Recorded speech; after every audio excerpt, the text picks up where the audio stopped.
Hello people, and welcome back to the channel.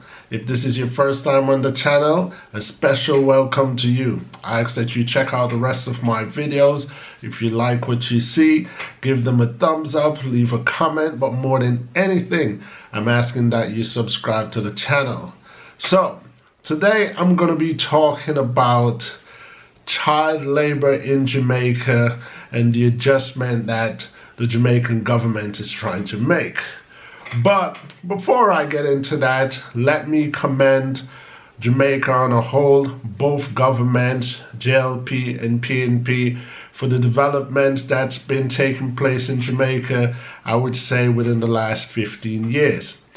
It is clear that Jamaica is heading to the direction of replicating a first world society. And as a Jamaican, I am extremely proud to see the development that's taking place in Jamaica.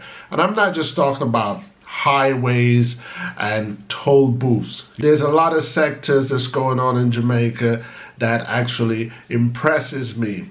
Such as, let's start as far back as the cybercrime unit that's attached to the Jamaica Constabulary Force. You know, Jamaica's keeping up with the times, you know. Now we're in a time of the internet and online life, so the police have to have a cybercrimes unit. Then of recent, only yesterday I believe, I've heard that a couple billions of dollars has now been allocated to aid deportees or, you know, Jamaicans who have returned to Jamaica. I hope that is true as it sounds. My heart goes out to people who are deported to Jamaica and find themselves in some unfortunate homeless situation, so to speak.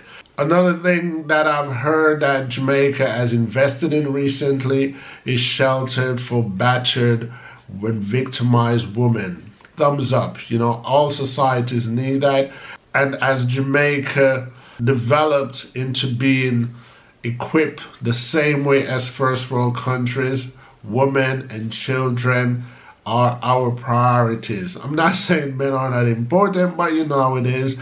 Women and children, especially women, they are the mothers of all mothers. So thumbs up to that. There is so many other development that's going on in Jamaica that some I'm aware of and some I'm not aware of. If you guys know any development that's going on in Jamaica that you believe need a highlighted commendation, let me know what's going on. But from a old school Jamaican, you know, I consider myself an old school Jamaican, even though I was born in the 70s. I can clearly remember when Jamaica was still in the dark ages.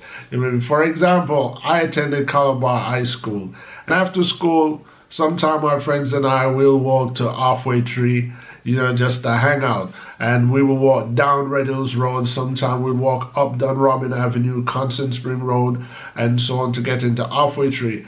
And I can remember when, within that 45 minutes walk, if 10 personal cars, if 10 private cars pass us, that was a lot.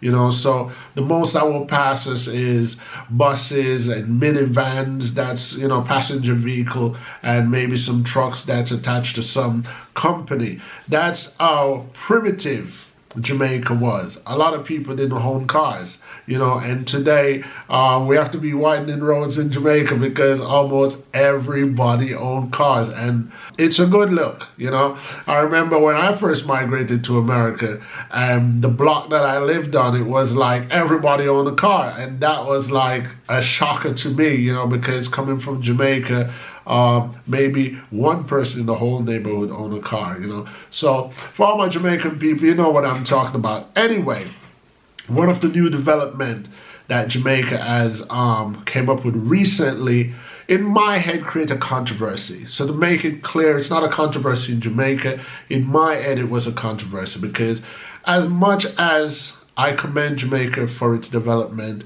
and I appreciate 90% of its development, some of the development I question because, you know, as much as we want to modernize Jamaica, we don't want to lose too much of our culture. We don't want Jamaica to end up being just like America, just like Canada, just like any other first world country, and lose all its richness or its roots, you know. So child labor has recently been an issue where the Jamaican government is now trying to put together a wing or a department that caters to child labor in Jamaica. Now, child labor, to my knowledge, I'm talking about first-hand knowledge, child labor in Jamaica and child labor in, say, India, it's not the same, you know. So I'm going to throw that out there from the door. So as I was watching this video, that there was a woman that was representing this new unit that's combating child labor. She was pretty much branding most children who work in Jamaica as victims, you know, as if they were being abused mentally. And I was on the fence with that, because as a Jamaican who grew up in the inner city, I can understand how the thing go, if you understand what I mean. So most of what I know firsthand is these children, most of them do attend school, and in some cases their mother run a shop or run a stall, or a family member run a shop or run a stall. And what usually happens is, after school, there are these kids that instead of being home alone by themselves, they're usually with their guardian or with their parents, kind of like learning the trade. And you know, the parents will say, okay, this is how you sell this and this is how you sell that, and when the next customer come, I'm going to let you deal with it independently. So when the next customer come, the mother, the father, or the guardian kind of oversee that child making that transaction, and that repeats itself until the adult trusts that child. And then sometimes the adult, if they have other business to take care of, will actually leave the institution or the establishment, and that child will be the person in charge. How do I see that? Do I see it as child abuse? No. I pretty much see it as learning the trade, you know.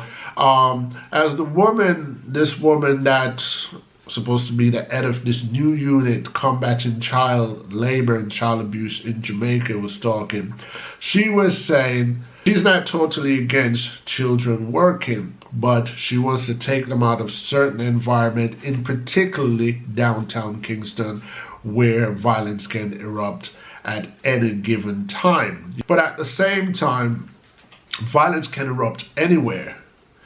The woman who was in charge of this new unit was pretty much suggesting that instead of having a child tending to a stall or selling as a vendor, she was referring to, she believes that no child under the age of 15 should partake in vending or selling. Let me know what you guys think about that. And she was suggesting that a child that's 15 years old is capable to babysit. And she did highlight the fact that her suggestion for a 15-year-old to babysit, it would be for a baby who is no younger than 9 months old. I'm in some agreements with it. You know, I mean, every 15-year-old doesn't have the same maturity, doesn't have the same responsibility level, so that can weigh in or weigh out. Her other suggestion were for 15-year-old to partake more in administrative type workforce rather than physical labor workforce where they have to pick up things and so on and so forth. There also are these kids that do not attend school, period. Okay, that's a total different situation. You know, I believe that every child should have an opportunity to get his or her education. Basic education, in my opinion, is extremely important to a child. So for the children that are found working, say for example 10, 12 hours a day in the streets, whether they are selling sweets or donuts or standing at a stall or working in a shop, I believe the government should cramp down on those children and cramp down on the guardian for those children, because I don't believe a child should be deprived of his or her education. But I don't have a problem with children that partake in any work activity after school. Whether that work activity is only a helping hand towards the family, or whether that after school activity actually gives them a little income. Children are our future. I still believe in that saying.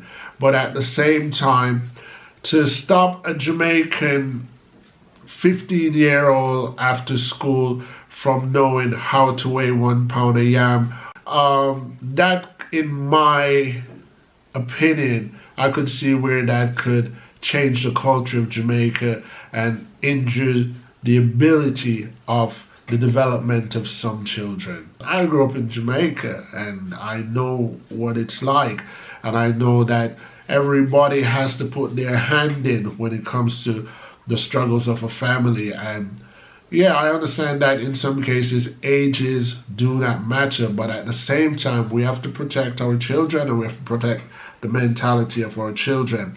So saying that, I do agree with children working, but I don't agree with children being deprived of their education and being thrown into the adult world before they have a full chance of being children. So I'm all in favor for the changing in time and the development of Jamaica, but at the same time I'm 100% in defense of securing the richness of what makes Jamaica Jamaica and what makes Jamaicans Jamaicans, whether they are children or adults.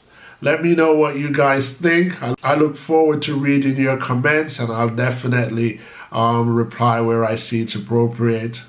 So yeah, until next time, peace.